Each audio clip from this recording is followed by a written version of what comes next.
Good afternoon. Welcome to Virology. I'm Vincent Racaniello, and I am going to be your professor for this entire course. I am a professor up at the medical school. I have had a lab there for 38 years working on viruses. And I think they are the coolest things on the planet, cooler than anything else that exists. And part of my goal is to convince you that they're really amazing. I absolutely love viruses. I have a passion for them that few people have, and I want to impart some of that to you.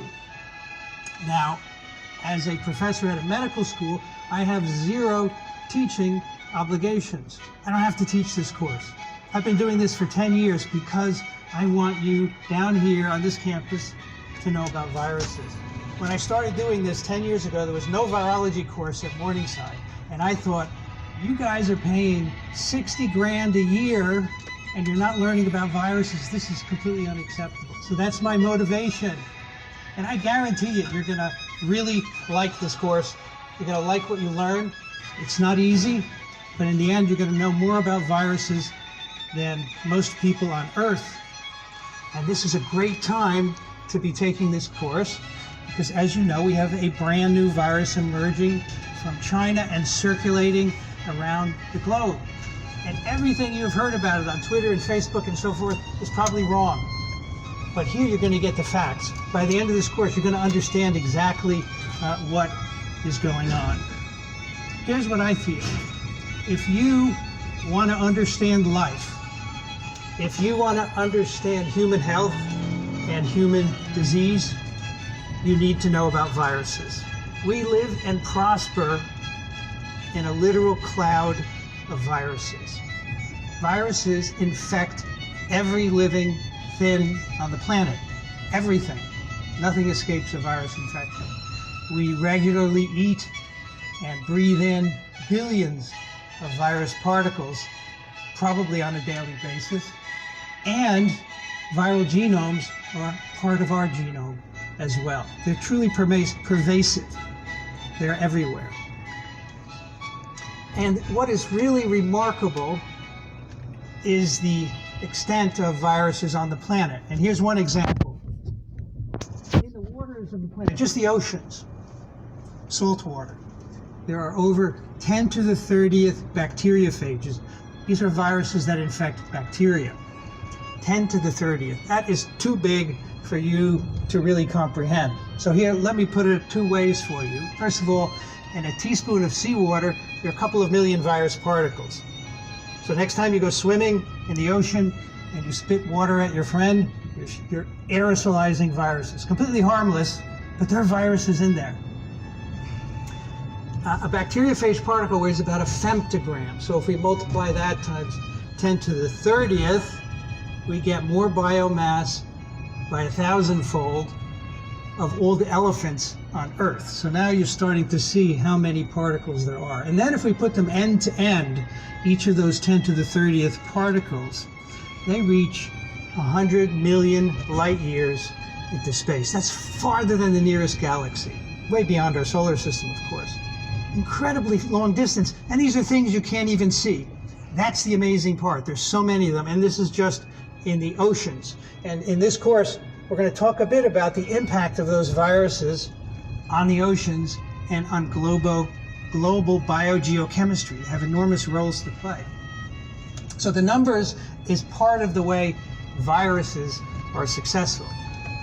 Whales, for example, are infected with members of a family of viruses called caliciviruses. These are related to the viruses that can give you gastroenteritis. We'll be talking about that later in the course. Gastroenteritis is vomiting and diarrhea. We've all had it. These are some viruses that commonly cause it. They can also infect whales. They can cause rashes and blisters, and also gastroenteritis, not just in whales, but other marine mammals. Some of these whale viruses we think may infect humans, spill over from animals into humans. That's a word I will use a lot in this course. And these whales excrete 10 to the 13th virus particles a day in their feces.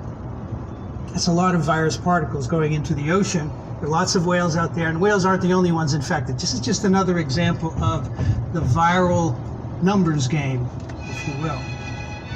And that's a calicivirus particle in its glorious color. Of course, these viruses are not colored at all. We color them because it looks good and it's informative. But as you'll see later, we know lots of very detailed structures of virus particles that we can use to understand how they work. A little bit more about the oceans. Here's a set of pie charts showing you the amount of viruses relative to protists and prokaryotes. So on the left we have by biomass, and you can see the yellow is the prokaryotes, the bacteria largely. They constitute most of the biomass in the ocean. There's lots of microbial activity in the ocean. In fact, it accounts for most of the oxygen that we're breathing. The photosynthetic bacteria in the oceans. And viruses in blue, just a very small part of the biomass. However, if we now look at particle number, that's on the right, or abundance, viruses constitute 94% of the particles in the ocean. If you just count a bacterium and a virus as one each, now viruses win the race. They are more abundant in particles than anything else. And these viruses are not just bad news. Someone famously said years ago, a virus is a bit of bad news wrapped in a protein. I think that's completely wrong. Sometimes it can be. But as we'll see later, in the oceans, these viruses are responsible for recycling of a great deal of the organic matter to make it available. So they have great roles to play. And I just want to again point out, in a liter of coastal water, there's more virus particles than people on Earth. And as you'll see, they have the greatest genetic diversity on the planet. Nothing comes close to having the number of genes in toto that viruses have. Another sobering number at this point in time, today, there are about 10 to the 16th genomes of HIV, human immunodeficiency virus, on the planet. It's also a huge number. And we know this because we know how many people are infected, about 37 million currently. We know how many genomes they typically have, so we can do the math very easily. But what does the number actually mean? It means that for all the drugs we have to treat HIV, we have over 40, and they're very effective.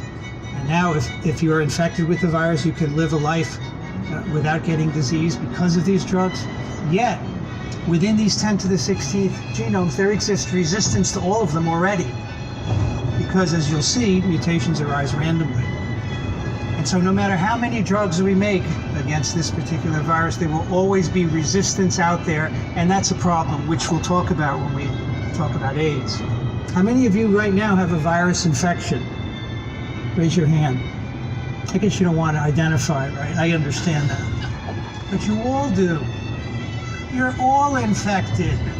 I don't mean to single anyone out. I am infected. In fact, we all have right now about a dozen different herpes viruses in us, including herpes simplex, 1 and 2 varicella zoster virus, chickenpox virus, although if you're vaccinated, you might have avoided that one, cytomegalovirus, Epstein-Barr virus, and then other herpes viruses 6, 7, and 8. Serological studies have shown in the US over 90% of the population has these viruses in them. Once you get them, you can't get rid of them. I like to say, unlike love, herpes is forever. It's true. And we will talk about why they stick with you and why you can't ever get rid of them.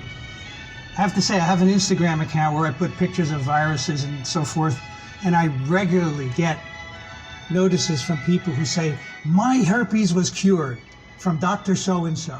Let me give you his or her number. It's wrong. You cannot cure herpes, and you'll learn why in the herpes lecture. So we each have at least a dozen herpes viruses, but we have many, many more as well. Let me tell you. You know that we have a microbiome, right? Every part of you has certain bacteria associated with it. Your skin, your eyes, your respiratory, gastrointestinal tract, everywhere. There's a different collection of bacteria that are good. They're beneficial. We're just starting to learn why. But there's also viruses in every part of your body. We have a virome. And on the left are pie charts showing RNA and DNA viruses in different organ systems, nervous system, respiratory, urogenital tract, etc. Even in health, we have viruses in all these places. All of us. If I did a survey of all of you, I would find viruses like this in all of you, yet you're fine. And that's the interesting part. We think these are beneficial. We have some evidence for this, which we'll touch on in this course. We are currently looking everywhere for viruses. And I want to play you this movie on the left there. We can now access anything on the planet to look for viruses. And there, I'm going to show you how to access the virome of whale breath. What they've done here is they've made a drone which is piloted by the people on the ship. And as it passes over the whales, a little dish opens up and it collects whale breath. I don't know if you could catch that, it's pretty quick. That little dish coming up is like a petri dish. It opens up, the whale breath goes in one more time. And they can collect it, they can bring it back to the lab, sequence it, and find out how many viruses are in whale breath. Isn't that something you wanted to know? You could use that at a party. You said, you know how many viruses there are in whale breath? There are a lot.